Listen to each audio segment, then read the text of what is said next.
So we set up our two equations, which is, oh no, we can't do that yet. But you cannot zoom out too, like, and make it to give yourself more space. I can. Yeah. If you don't want to write tiny. All right, so first we divide by 2 on both sides, and we have the absolute value of 4 minus n is greater than or equal to negative 5n, correct? Yeah.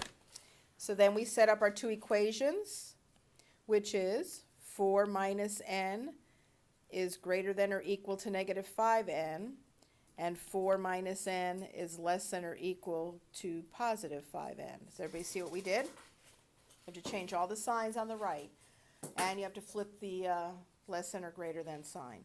So now we add n to both sides, and we get 4 is greater than or equal to negative 4n. Divide by negative 4, what happens? You switch the sign. So 1 is less than or equal to n, or n is greater than or equal to 1. Let's do it that way with the n on the left. Yes, it's negative 1. Now we add n to this side, and we get 4 is less than or equal to 6n. Divide by 6. 2/3 is less than or equal to n, or n is greater than or equal to 2/3. So this one's kind of a mess, because here's negative 1, and here is 2/3. The first thing we're going to see is if those two numbers are valid numbers, okay? And then we're going to check to the left of it, in the middle of it, and to the right of it. Everybody get that?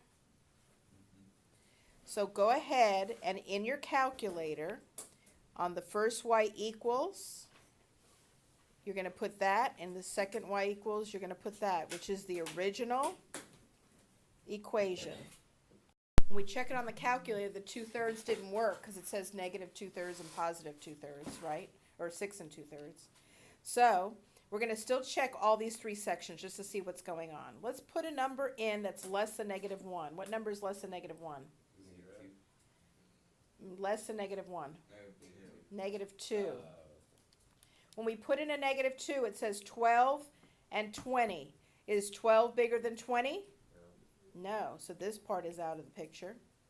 Now let's put in a number after negative 1. 1.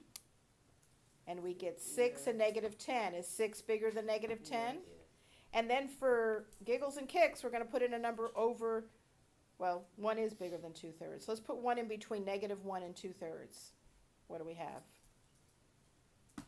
What's negative, something between negative 1 and 2/3? How's 0? 0?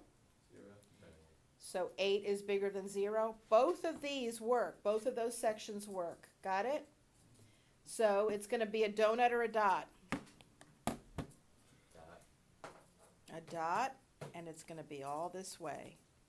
So you do the problem, you get your solutions, you check your sections, and then you graph it.